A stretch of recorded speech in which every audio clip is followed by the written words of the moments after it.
Olá, família! Sejam todos bem-vindos ao estudo diário das Escrituras. Nós estamos estudando Doutrina e Convênios, sessão 76. E hoje eu vou tentar descrever, segundo as Escrituras, o que é o reino celestial, como é o reino celestial, tá bom? Antes, revisando o que nós estudamos ontem, nós finalizamos falando sobre os reinos de glória. Reino celestial, reino terrestrial e o reino telestial, que é o menor grau de glória ali. E que cada reino que a pessoa for habitar, ela vai ter que obedecer à lei daquele reino, né? Então, se você vai viver no reino celestial, você tem que viver uma lei celestial. Você vai viver no mundo terrestrial, vai ter que viver uma lei terrestrial. E para viver no mundo celestial também, você vai ter que viver uma lei celestial, tá bom? Então, lá em Doutrina e Convênios, seção 88, versículo 24, falando sobre o reino celestial, o menor grau de glória, diz assim: E aquele que não consegue viver a lei de um reino celestial, não consegue suportar uma glória celestial. Portanto, não é digno de um reino de glória. Portanto, deve permanecer em um reino que não seja um reino de glória. Então, fala que se nós não somos dignos de viver no reino celestial, a gente não pode viver lá. O que tira a nossa dignidade? É o pecado, né? Quando nós pecamos, nós nos tornamos indignos. Então, a gente não pode pensar que a gente vai para o mundo celestial e vai viver da maneira que quiser em nossos pecados, tá bom? O Pedro, né, em 2 Pedro 2, ali, versículo 22, o Pedro, né, ele fala sobre que a porca lavada não pode voltar para o espajadouro de lama. Então, Cristo ele vai limpar os nossos pecados, não para a gente voltar para os nossos pecados, né? Então, não é assim que funciona. Então, lá em Alma, por exemplo, Alma 11, versículo 37, olha o que Amaleque ensina a respeito da salvação. Ele diz assim: E torno a dizer-vos que ele não pode salvar-vos em seus pecados, que em Cristo, né? Cristo não pode nos salvar em nossos pecados, porque eu não posso negar a palavra. E ele disse que nada impuro pode herdar o reino dos céus. Portanto, como podereis ser salvo a menos que herdeis o reino dos céus? Portanto, não podeis ser salvos em vossos pecados. Aqui o que a moleque está dizendo é que Cristo ele não vai nos salvar em nossos pecados, mas de nossos pecados. Ele não vai nos salvar para a gente viver com nossos pecados. A gente é limpo dos pecados não para voltar para ele, tá bom? Então, qualquer reino de glória do Senhor, a gente não vai poder viver pecando lá, tá bom? Então, é essa questão aqui que a moleque coloca.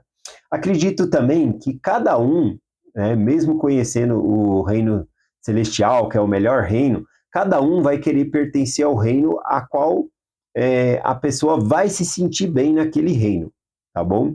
Um exemplo, né? Aqui lá em Mormon, capítulo 9, versículo 3 em diante, diz o seguinte: Supondes que habitareis com ele, ou seja, com Deus, tendo a consciência de vossa culpa?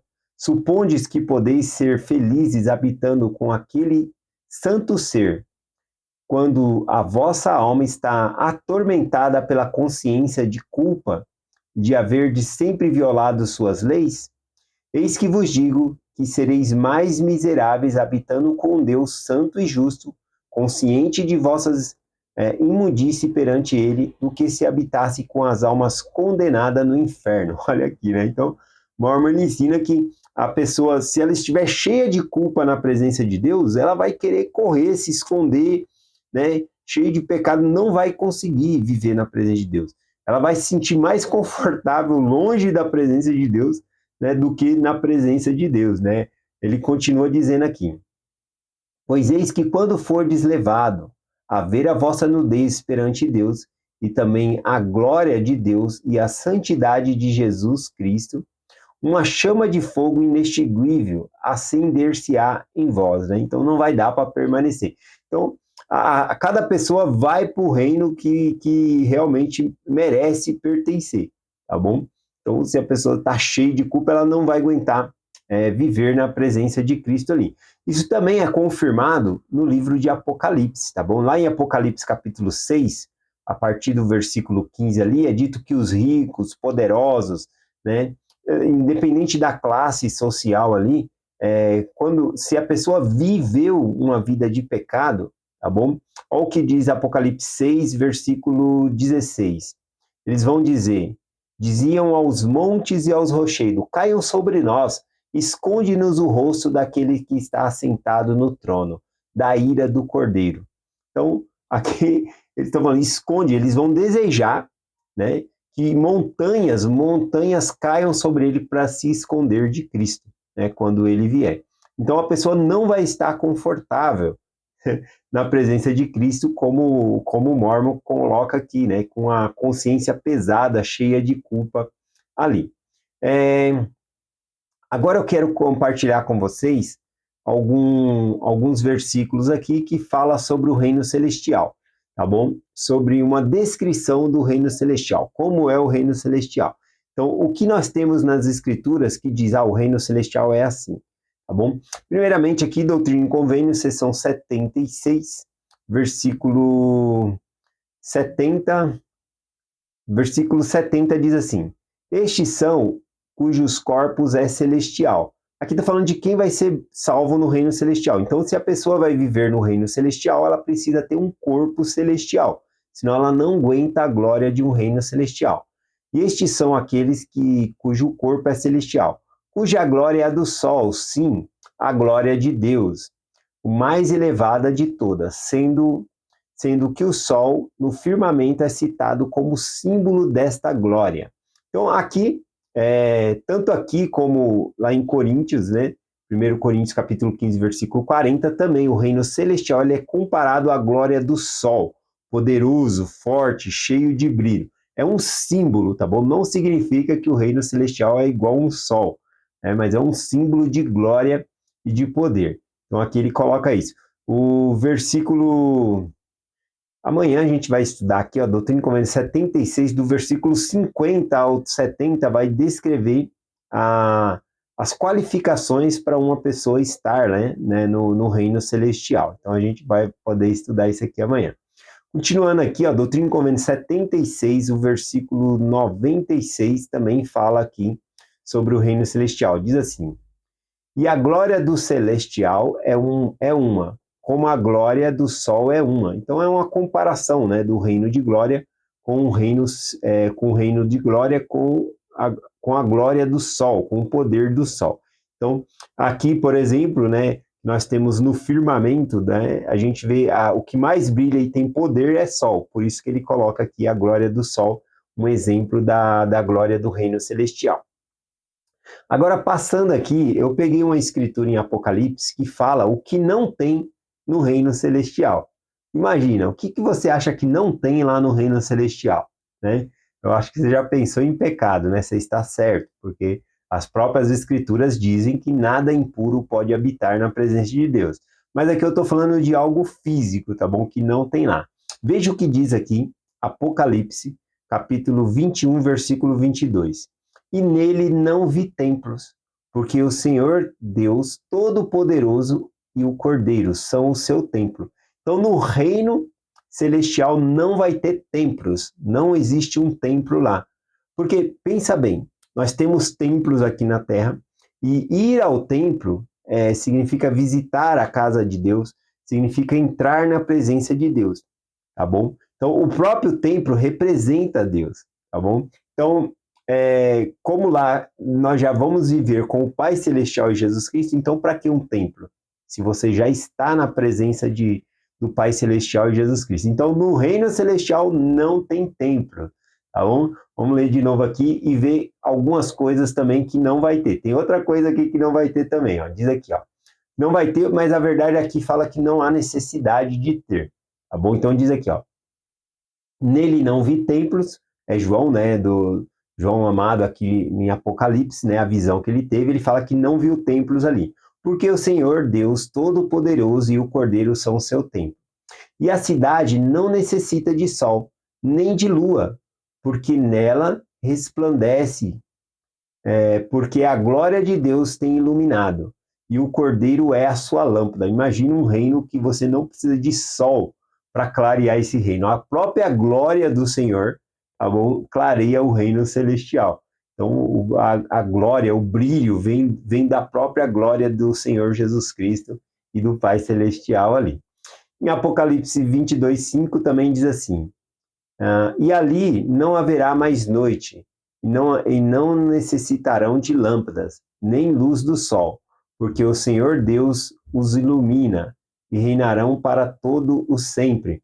Então, aqui mais uma vez, falando do que não vai ter lá, né? Não precisa ter sol, não precisa ter lua, né? A lua também clareia a noite, mas não vai precisar, porque o próprio Senhor, a própria glória dele vai clarear. Então, não tem templo, não tem sol, e que reino magnífico, né? Aqui diz o seguinte também, Apocalipse 15, versículo 2, descreve o reino celestial dessa maneira.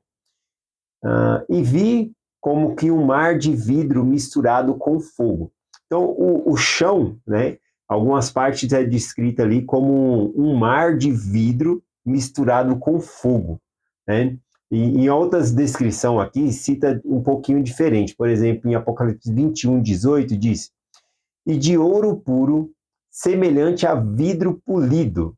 Né? E Apocalipse 4:6 diz: e havia diante do trono um mar de vidro semelhante ao cristal. Né? Então vai dando essa impressão, né, que a próprio reino celestial é como se fosse um cristal, como se fosse um mar de vidro, pegando fogo, como é descrito aqui.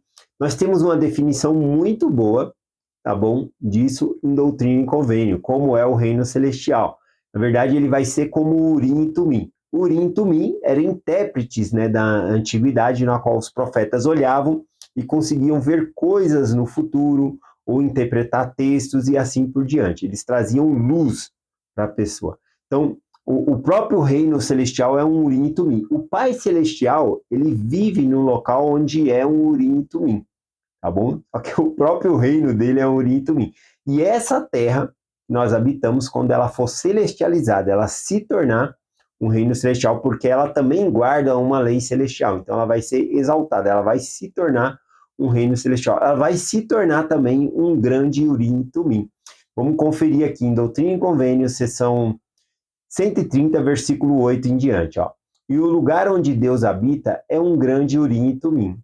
E esta terra, em seu estado santificado e imortal, será transformada como um cristal e será como um Urim e Tumim, para que seus habitantes, pelo qual todas as coisas pertencem a um reino, pelo qual todos os seus habitantes, né, eles vão poder ver as coisas que pertencem a um reino inferior. E todos os reinos, em uma ordem inferior, manifestar-se-ão àqueles que nela habitam.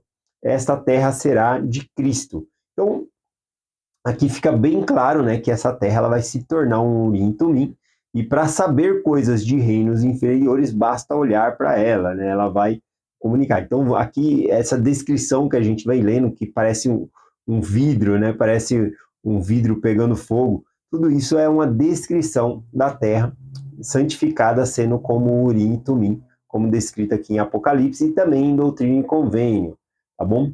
Vou ler aqui, finalizando Doutrina e Convênio, seção 131, tá bom? Falando dos graus de glória, né? Mais para frente a gente vai estudar um pouquinho mais sobre isso, mas que existe divisões dentro do reino celestial de graus de glória. Na verdade, todos os outros reinos também têm seus graus de glórias dentro deles, divisões ali também, tá bom? Que as pessoas podem progredir dentro do próprio reino ali. E aqui no reino celestial, a gente vai estudar mais para frente, mas diz assim, Doutrina e Convênio 131, versículo 1 em diante. E na glória celestial há 3 céus ou graus, e para obter o mais elevado, um homem precisa entrar nesta ordem do sacerdócio, que significa o novo e eterno convênio do casamento. E se não o fizer, não poderá obtê-lo. Poderá entrar em outro, mas esse será o fim do seu reino e não terá descendência, né? E não poderá ter descendência. Então aqui, né, se a pessoa está confortável, ela fala, não, casamento não é para mim, eu não vou.